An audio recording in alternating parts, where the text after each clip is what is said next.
Thank you so much for tuning in to Disc and Deals coverage. My name is Lucas. Today, we're in Olpe, Kansas, a small, rural town about 30 minutes away from Emporia, Kansas. And the start of a brand new series coming to this channel. Yay! A series where we take a look at the greatest courses that Kansas has to offer. Wow. And we play those courses, and we rate. And we decide if they're great or they ain't. Welcome in to episode 1 of Rate the Great.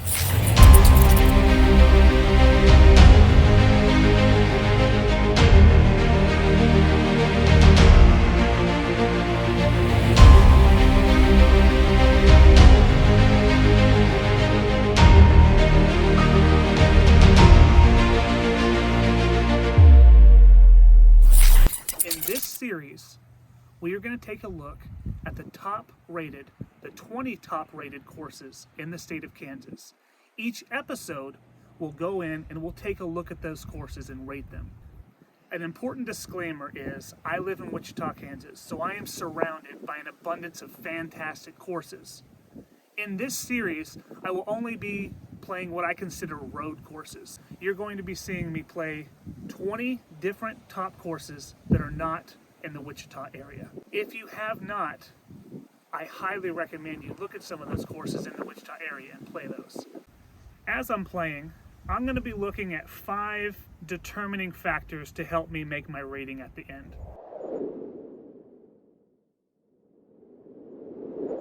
Number 1, tee pads and baskets.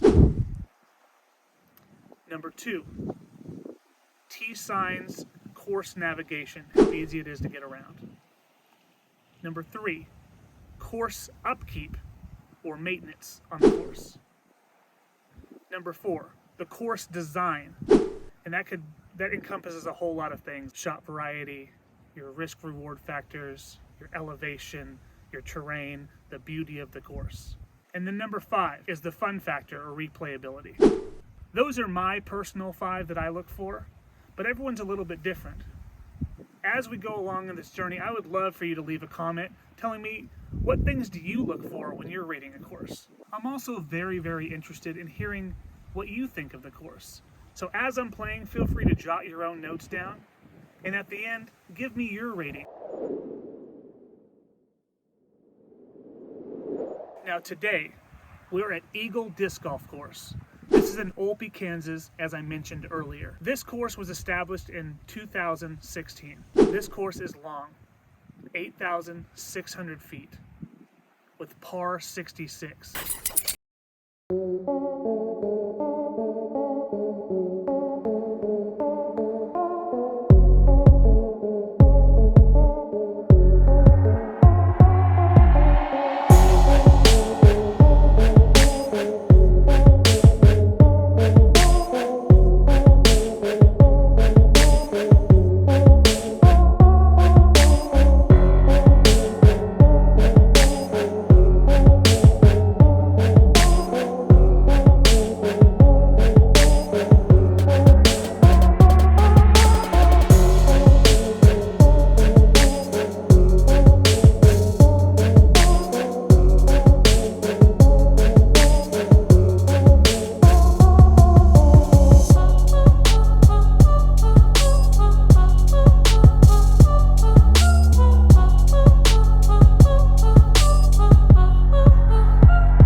kill it.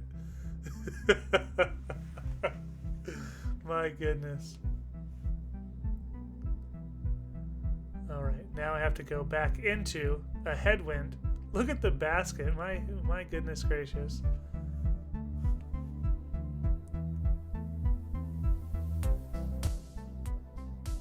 Alright, we made it. Let's get out of here.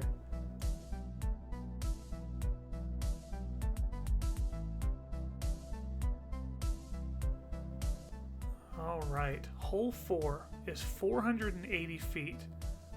You have OB on the left hand side. You have several gaps you can choose from, a hyzer line, or you can go just a straight gap. Right before the basket there's a little creek. So this one plays awesome. I loved looking at this hole. I want to play the hyzer, is what I'm saying. And I'm going to use arrive. There is a left to right wind here. So I want to make sure I get it on enough angle that it skips back left. This is a albatross. Arrive.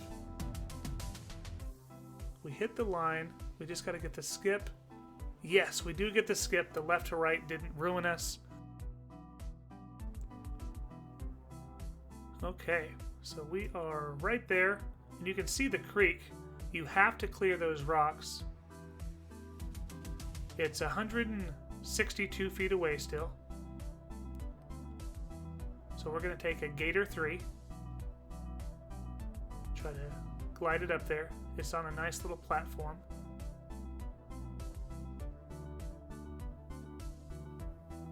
And we just snuck over the rocks. Aesthetically, I love what's happening with this course. This little platform it's sitting on is very nice. Boom, there we go. We got a birdie. But I'm talking about how cool that is. I love it. And here is hole 4. It's another par 4, 540 feet. It's a long one. There is the road on the right hand side that plays OB. The grass on the left is not OB, but if you can see here on the map, up top there is a line. And it's just all the way down there. Behind the basket's OB as well. So I'm going to try to do the same thing I did on the last hole. Just take arrive, out wide, and let it skip in. The left to right wind makes me a little bit nervous because I want to hang this out over the road and I want to make sure it comes back left. But I'm not sure with the wind if it's going to allow it to happen. Because of that, I don't hang it out as wide as I should have. And we're in that thick grass. I arranged myself here about 250 feet. It's a little interesting the way I'm standing, but the grass was so tall, I should have put my right foot behind the disc instead. I'm going to take a Firebird here and just try to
the fence line on the right-hand side, but there's a line on the left.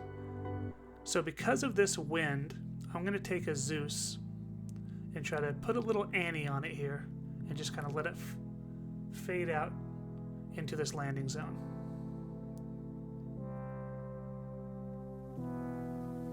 I put a little too much angle. If I would have put it a little flatter, it would have came back a little more, but it's still a fine spot. You can see the basket back there. I'm still about 260 feet away. Again, the wind is head left to right, so I'm going to take a Gator 3. This is my more stable boy because it's a glow.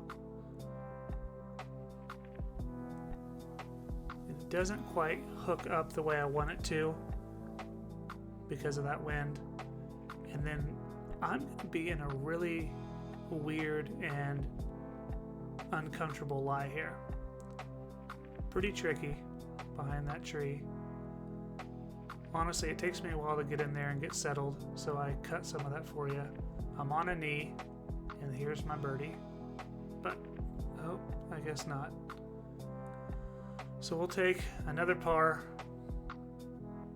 and move on.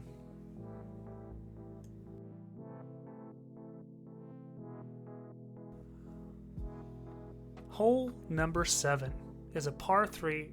It's only 215 feet. It's right there. But it's a forehand hole all day if you got a forehand. As y'all know, I don't. So, as you can see, it is surrounded by OB. So the normal play, just forehand it down there.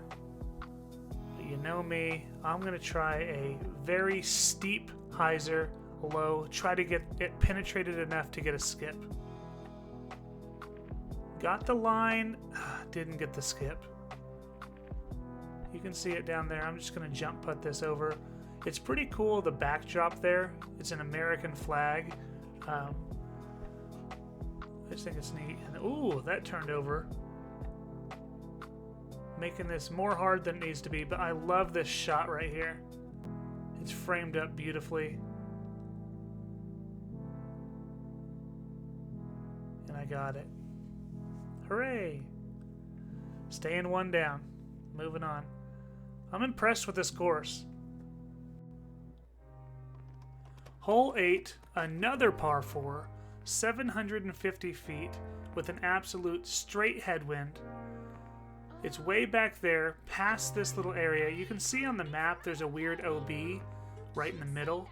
That is a memorial. And then OB left, OB right with the long grass.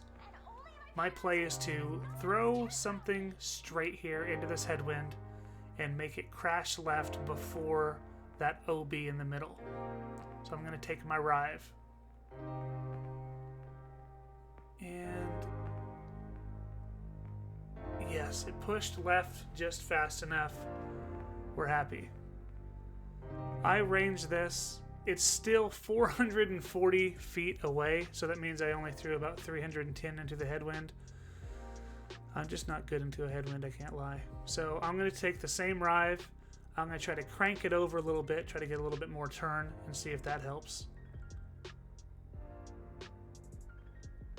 That is OB on the right-hand side.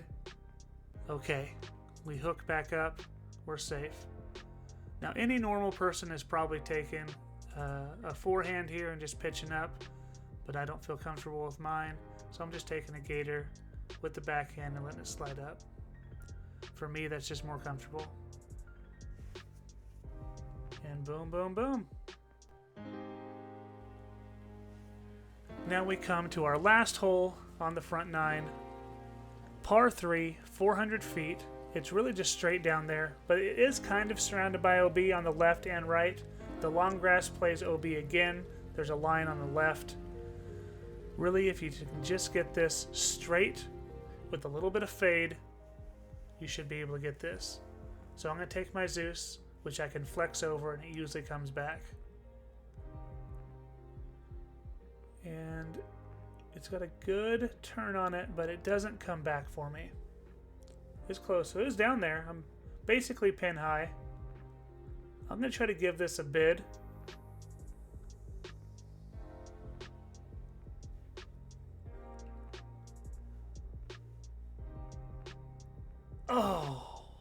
was a good bid.